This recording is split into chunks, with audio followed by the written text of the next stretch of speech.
السلام علیکم ملګرو. د عمران خان بچی پاکستان ته روان دي چې د عمران خان مخالفینو د پاره دا یو ډېر غټ د پریشانۍ خبر دی. څنګه د پریشانۍ خبر دی په هغې باندې په دې ویډیو کې ډسکشن کوو. ویډیو خپله هم مکمل وګورئ او مخکې ملګرو سره ضرور شریک کړئ. د عمران خان بچی قاسم او سلیمان پاکستان ته روان دي. باقاعده تیاریانې شروع شوي دي. عمران خان سره په جیل کې ملاقات هم کوي. جیل انتظامیه هم خبردار کړل شوې ده. دا ځکه حکومت د پاره اوس د پریشانۍ خبر دی چې مخکې ګوره یو ځل اقوام متحده هم یو بیان جاری کړی و چې کې ویل شوی چې عمران خان گرفتاری نه حق ده.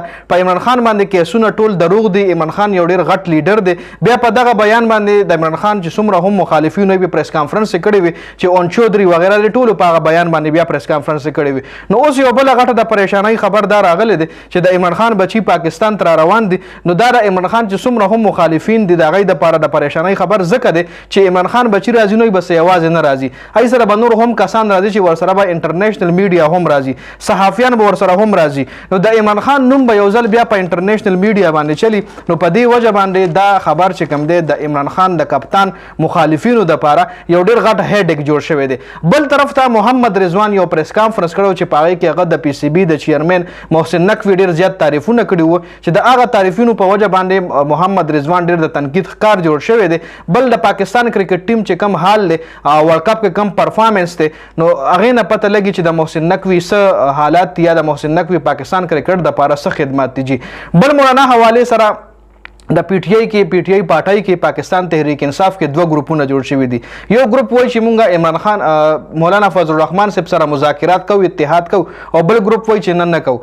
اوس دا کم ګروپ وایي چې نه کوو د هغې دا وجه خولې ده چې کچرې مونږ مولانا سره مذاکرات وکړو اتحاد وکړو سبا د مونږ په نیمه لاره کې پرېږدي زمونږ په وجه باندې کیدای شي د سیاسي قیمت سیوا شي سیاسي ویلیو سیوا شي او دی بیا سبا مونږ په نیمه لاره کې پرېږدي نو بیا به څه وي. او بل چې کوم ګروپ ته وایي چې نه مولانا سره مذاکرات کول پکار دي او بله پارټي چې کومه ده هغه عمده خبره زیاته کوي چې مونږ مولانا سره مذاکرات کوو او کیدای شي زمونږ چې کوم د مولانا چې کوم موقف ته او زمونږ کوم موقف ته نو دا سیم دی ځکه مونږ له پکار چې مولانا سره مذاکرات وکړو. بل مخصوص نشستونو حواله سره په ډاون نیوز کې یو خبر راغلی دی چې چیف جسټس اف پاکستان الیکشن کمیشن ریسکیو کوي.